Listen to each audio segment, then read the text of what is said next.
Everyone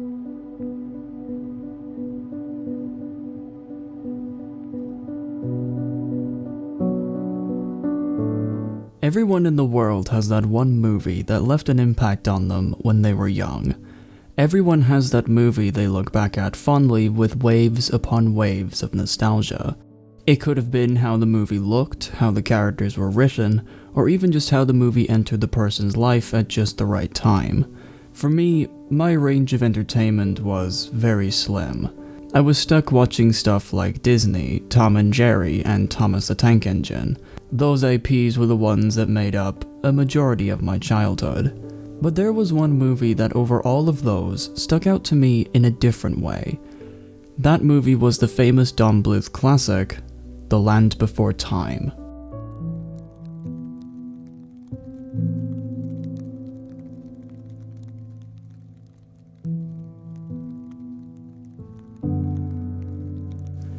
Back then, I had no idea what it was that made this movie stand out of all the other 20 movies I saw. I just knew that there was something special about that movie in particular. It wasn't like the Disney films I saw when I was young. This movie did something that just made me really appreciate it more than I liked it. And after a couple of years of the movie fading away into my subconscious and then picking it up again when I was the ripe old age of 17, I found out what it was, and now, 4 years later and having the movie downloaded so that I can see it whenever I want to, piracy's the best, I think I have my thoughts pieced together enough that I can finally talk about it in greater detail. Hello everybody and welcome back. My name is Manga Writer, and today's video is going to be taking a dive into The Land Before Time, and I will be explaining the couple of reasons on why this classic movie is my favorite film of all time.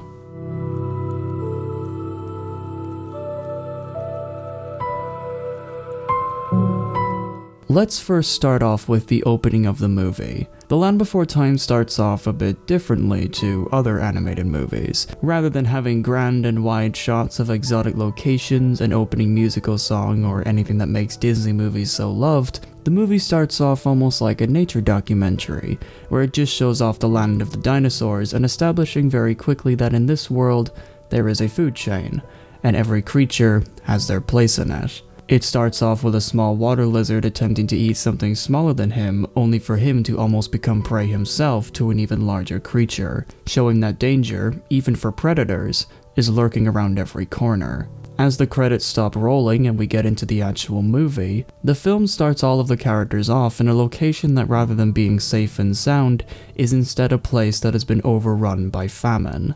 The world itself is in a rough patch, where the giant dinosaurs, originally seen to be the kings of the earth, grow to realize that they are actually a slave to the leaves that grew out of the ground they walked on. The dinosaurs have to live off of the remaining scraps of food while trying to find the Great Valley, a land that is still fresh and green, and the herbivores' only chance of survival. In these dying times, the leaf eaters now live in perpetual danger, as at every waking moment, carnivores are on the prowl to hunt the ones that stray too far from their herds. The only times that they stop to rest is to give birth to their young, which all have to survive in this cruel and dangerous world deprived of their regular resources, where even hatching from their egg at the wrong time could mean life or death. But even in these harsh conditions, hope for the future can still be seen shining out of the cracks, with the young dinosaurs symbolizing new life and a hope for a better future. Littlefoot's birth is even said to be the last hope of his kind, as very few of them are left in the world. If Littlefoot is able to survive in these harsh environments, his chances of seeing a brighter future inside the Great Valley become stronger and stronger. And even if the world may seem cruel and heartless to him, there are things that can strive him to keep going, like the last tree star his mother gave him, seeing other walks of life, and the advice and encouragement constantly being given to him by his mother, even if some of the points she makes are met with puzzlement and wonder. Have you ever seen the Great Valley? No. Well, how do you know it's really there? Some things you see with your eyes. Others you see with your heart. I don't understand, Mother. Why can't I play with that three-horn? We all keep to our own kind. We never do anything together. Why? It's always been that way. Well, why? This movie's opening does an amazing job at establishing what kind of story this movie is going to be. There isn't any sudden change that makes the story one of desperate survival. There isn't an event that takes place because of a character's fuck-up, but instead the world has just always been this way. It's just the great circle of life. It's a land that is constantly evolving and has always been hard to survive in, but that doesn't make living in it impossible. Harsh times create strong characters, and that's the very thing this movie does great at starting off with. The kids in this movie start off as being tough and more independent. So when Littlefoot along with the other characters get separated from their parents and have to survive on their own, it makes complete sense that despite the harsh conditions of the world, these characters adapting to fight the challenge isn't unrealistic. They can fend for themselves and will team up with each other to make that journey easier, as it increases their chances of survival. The Land Before Times' plot from the first few minutes of the film has always been a tale about dinosaurs learning to adapt to an ever-changing world, and it's what makes the movie so investing, at least for me. This theme of survival has always been clear as day, and it's used consistently throughout the movie. From the herd of longnecks that devour a patch of trees out of desperate starvation and the characters still going down there to get some food for themselves, to the constant attacks from the sharp-toothed and the death of Littlefoot's mother, all of these moments and many others fit under the theme of survival, and it makes this movie a very brutal but enjoyable watch.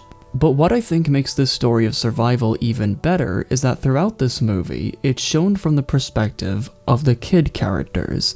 Showing the world through their eyes makes this land seem even more intense and much more unforgiving. Whenever the sharp-tooth attacks, the film rarely shows his full body. 95% of the shots are done from the kid's line of sight, so that you can see just how small they are and how much of a threat the sharp-tooth is to them, with the only times you see his whole body being to show what I just said earlier. His presence is so overwhelming that even the screen can barely show just how massive he is. He's a great way to show off what the brutality of this harsh world can end up creating. Anytime he's on screen, it's fucking terrifying. And speaking of the word brutal, let's talk about that one scene that Land Before Time is famous for. The death of Littlefoot's mother. Everyone in the first world knows this scene. After the brutal fight she had with the sharp-tooth to protect her son and the earthquake separating families apart, we see the aftermath of all that destruction. Everyone remembers the dying words of Littlefoot's mother in her last moments of life, asking him if he remembers the way to the Great Valley and telling her son to let his heart guide him, and finally drifting swiftly to stone-cold silence, as Littlefoot calls to her on the brink of tears. The death of Littlefoot's mother is such a good scene for a variety of different reasons, each reason being a block that makes this movie so impactful. The animation and voice acting illustrates the scene gorgeously. After the blood-pumping intensity of the sharp-tooth fight along with the earth-splitting earthshake, it only makes sense to have the aftermath be a complete 180. The harsh reds and oranges of the previous scene is replaced with desaturated blues and grays. The falling rocks and the dust that filled the previous fight is replaced with heavy downpours of rain. All of the shouting of desperation and panic from the characters is now replaced with calls of worry and quiet voices to hide the pain. The animation goes from cutting every 3 seconds with the camera going insane to illustrate the intensity of the world falling apart, to now having long drawn-out scenes that don't cut away from the painful moment that's about to happen. The movie stays on these shots for a reason, so that you can see the weakness of his mother as she tries to get back up for her son, only to have the battle wounds from the sharp-tooth finally catch up to her as she comes crashing down in defeat. The only thing she's now able to do is give some last words of advice to Littlefoot. You can even see the pain in her eyes as she talks to him, as she tries her best to smile for her son while she slowly dies right in front of him, encouraging him to keep moving forward and find the Great Valley. The voice actress does an incredible job at portraying the pain Littlefoot's mother is trying to hide from Littlefoot, trying her best to stay strong for him until her dying breath, even telling Littlefoot that even if he can't see her, she will always be with him. The voice actor for Littlefoot as well shows off his talent perfectly in this scene. You can hear the sadness in Littlefoot's voice as it slowly gets more and more desperate as his mother starts to die. You can truly feel how heartbreaking it is to see Littlefoot being able to do nothing as life slowly vanishes from his mother's eyes. The only thing he can do is to try and encourage his mother to stay with him, to get up, because she can. There's no way that she could die after all that she said to him. He doesn't need to know the way to the Great Valley. She's gonna come with him. And the long drawn out final shot that has a split second of his mother's tail moving and transitioning to a stone cold, fully shaded painting. The camera zooming out and having not just the background be on full display, but also showing off just how small Littlefoot is in comparison to his mother and the world as he slowly vanishes under his mother's large frame, was a shot that perfectly illustrated just how sad this scene truly is. This scene highlights the theme of survival I've been talking about from the opening. The fight with the Sharptooth may have seemed like it ended in a glorious victory, but that's not the case. The sudden earthquake that split families in half was the real winner here, the supposed victor taking a life-ending blow while the tougher predator lives on. To have Littlefoot's mother die in front of her own son in a time where he needs her more than ever is a prime example of this theme being portrayed, and it's what makes this entire moment truly heartbreaking. But what is in my mind the thing that makes Littlefoot's mother dying so sad is not the scene where we see her die, despite it being an incredible scene. The part of his mother's death that hits me harder than anything is the aftermath. The scenes that follow Littlefoot after her death, and how it affects Littlefoot himself.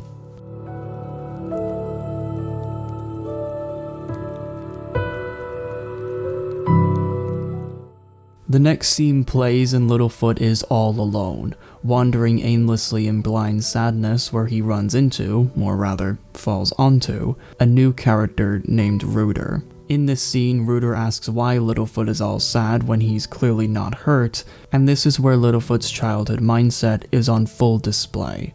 At first, he blames his mother for her own death, saying that she should have known better and that it was all her fault. But a few seconds later, he blames himself, asking why he wandered so far from home. Littlefoot has no idea how to deal with his mother's passing. He doesn't know how to react as it was all so sudden. He went from having everything to having nothing. So having his thoughts be inconsistent is very realistic to how a child would react to loss. But the scene carries on with Rooter, now knowing why Littlefoot is upset, whistling a completely different tune, and gives Littlefoot a stern but caring talking to. He explains that the death of Littlefoot's mother wasn't Littlefoot's fault. It wasn't his mother's fault. In fact, it was nobody's fault. The great circle of life has begun, and the painful truth is, not everybody arrives together at the end.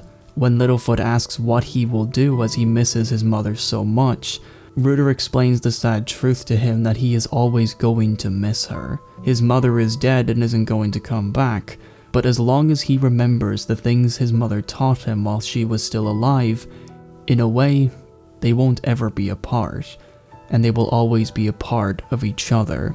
Littlefoot's stomach begins to hurt, but like the pain of losing his mother, that pain will only go in time. This scene was originally not in the movie, and it was added in to soften the blow, but honestly, I think this scene makes the movie so much better. Like what I said before, it perfectly encapsulates the theme of survival in both the good and the bad. While Littlefoot's mother is dead and isn't coming back, Littlefoot still has a chance at living if he just remembers the things she taught him. The great circle of life is shown on full display here, and it's up to Littlefoot to carry on in his mother's footsteps to continue on this journey. The whole point of this scene was to give off this one certain message. Even if one of your relatives or one of your loved ones die, as long as you keep remembering the great times you had with them, they never really go away. It's very hard-hitting stuff, and it's actually a pretty positive way of looking at loss.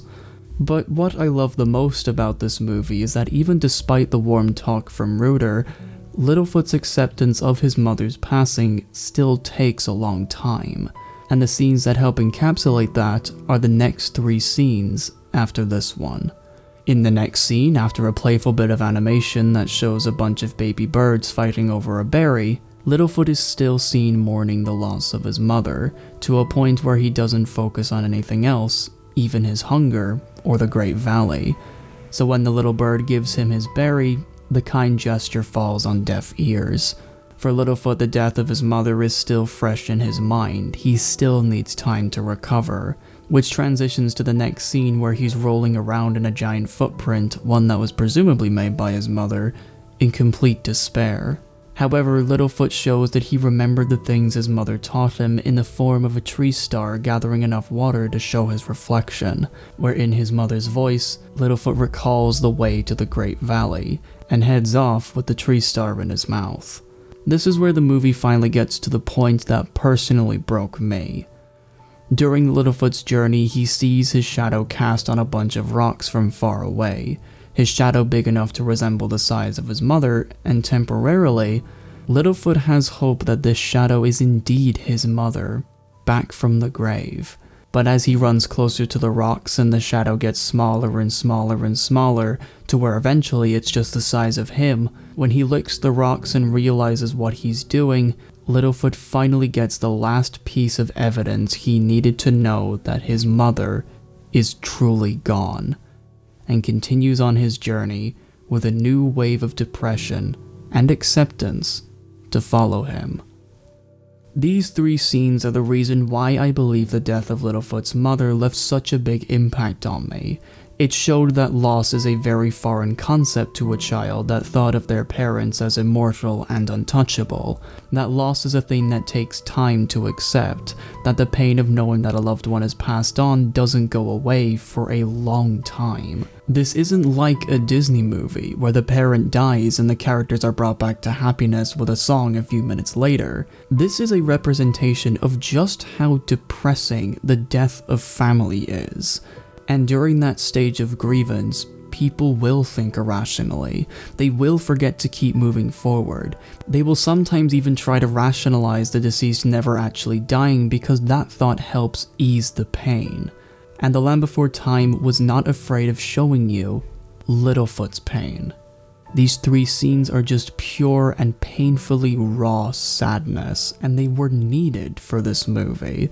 The film shows how Littlefoot deals with the death of his mother so unbelievably well, and I will forever give the movie praise for that. And I think the way Littlefoot tries to move on by helping other people get to the Great Valley was such a great way to establish a new arc in his character. Seriously, this movie is just... it's so fucking good. I feel like if I was to analyze the whole movie, I would be here forever, and I'd just be repeating myself. The themes of survival and loss are a consistent thing throughout this movie, and I think that's what makes this film truly special. It tells a story of a bunch of different species getting together to reach a common goal, and this movie shows off that journey wonderfully, with the world being beautifully drawn and colored to the characters acting irrationally, angrily, and especially doubtfully, with Littlefoot and Sarah continuously butting heads during the course of the movie. I will say a lot of their scenes are really good. There may be moments that are heartwarming, funny, adrenaline pumping, and very emotional, but it's the first 30 minutes of this film that makes The Land Before Time my favorite movie to this very day, flaws and all. I cannot recommend you this movie enough. It truly is a masterpiece of storytelling.